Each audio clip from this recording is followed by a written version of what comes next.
Muy buenos días amigos que sintonizan BPI TV, el contacto desde Caracas, Venezuela, reporta Andrés Fornerino a propósito de un foro que realiza la organización CEDICE, el foro denominado Sociedad, Economía y los costos de la corrupción. De inmediato nosotros vamos a entrevistar a la directora del Comité de Derechos de Propiedad de CEDICE, Andrea Rondón, para consultarle. Hoy además es el Día Internacional contra la Corrupción. Queríamos saber, doctora, cuáles son esas propuestas que han discutido durante este foro y conocer en qué situación, mejor dicho, está Venezuela en casos de corrupción.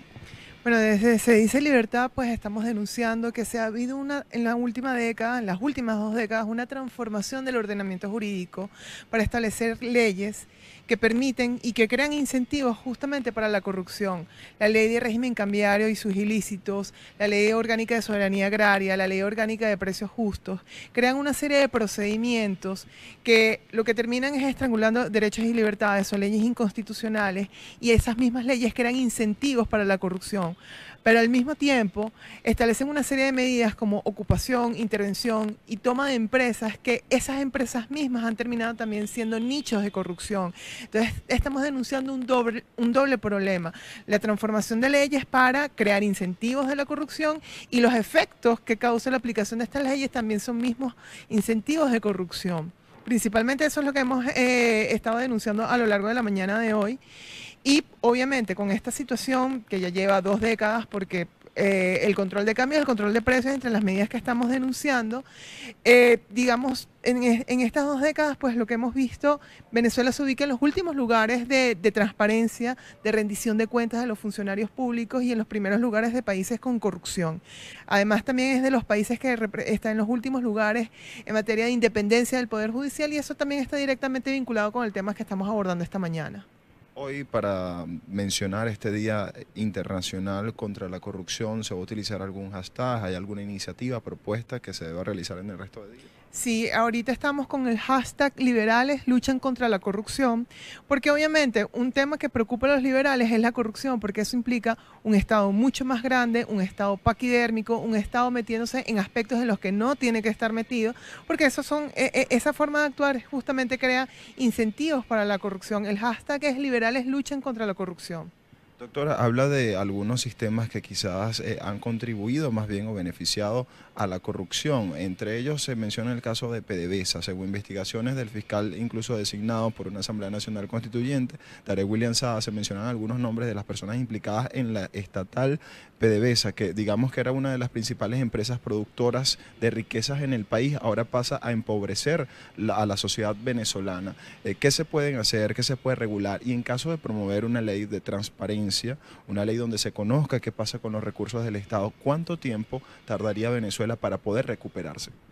Bueno, es una pregunta compleja, pero en el caso de PDVSA y en el caso de otras empresas, hablar de empresa pública es una contradicción en los términos. No existe un Estado empresario, porque las características, las cualidades que son notables en el empresario, que es eficiencia, competencia, eso no están presentes en el Estado. La idea es que exista menos Estado, más ciudadano, y eso lo vamos a ver en cada una de las propuestas.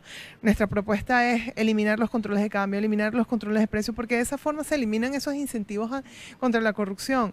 La idea es justamente ir desregulando el mercado. El Estado no tiene que estar presente en el mercado, porque al estar presente en el mercado quita espacios para el ejercicio de derechos y libertades de los particulares y nuevamente regresamos con el tema un Estado más grande, un Estado con mayores posibilidades de intervenir en los espacios privados y con eso mayor corrupción.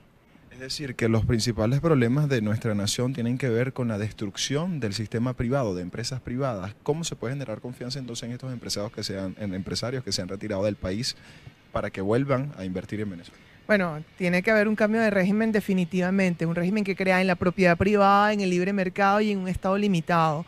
Todo lo que estamos viviendo hoy en día y lo que estamos viendo hoy en día es totalmente contrario a lo que acabo de decir.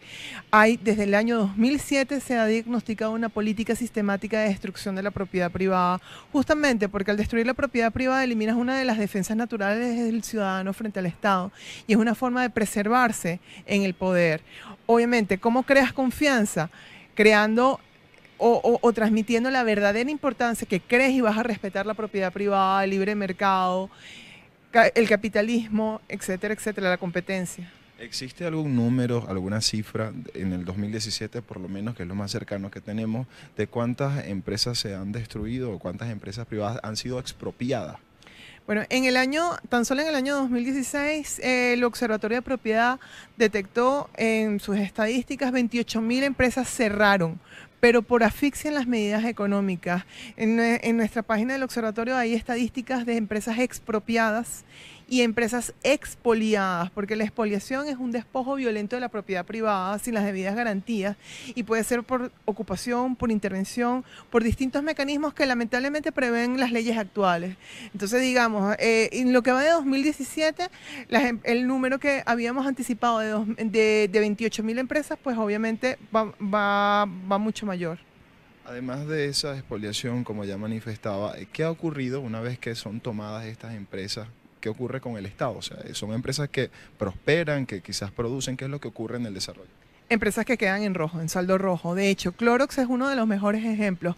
Fue una empresa tomada en el año 2014 y apenas un año después los propios trabajadores que al inicio pedían, tómenla, pedían regresen a las manos originales de sus propietarios, la empresa Clorox. Y eso pasa con la mayor parte de las empresas porque están en saldo rojo, porque las empresas no pueden estar en manos del Estado, las empresas tienen que estar en manos privadas, de la iniciativa privada. Nuevamente, empresa pública, empresa en manos del Estado es una contradicción en los términos.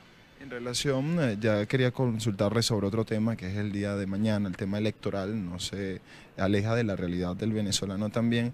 Algunos alcaldes y candidatos a gobernadores, alcaldes específicamente, han firmado algunos acuerdos en relación a la transparencia en el proceso electoral. Doctor, ¿existe la confianza de la población o de los ciudadanos en estas elecciones?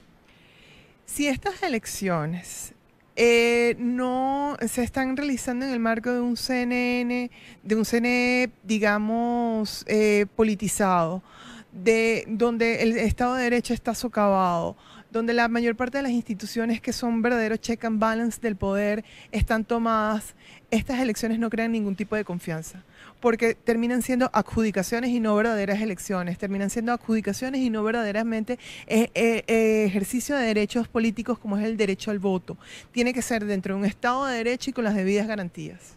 Muchas gracias, doctora. Escuchaban parte de las declaraciones de la directora del Comité de Derechos de Propiedades, se dice, Andrea Rondón, quien nos manifestaba sobre la destrucción de algunas empresas privadas en el país, de estos mecanismos de control que ha aplicado el Estado y ha contribuido más bien por la corrupción o a la corrupción por parte de algunos funcionarios del gobierno. Es por ello que presentaba una lista de propuestas que tendrían que ser aplicadas para recuperar principalmente la producción en nuestro país. Desde Caracas, Venezuela, reporta Andrés Fornelino para BPI TV.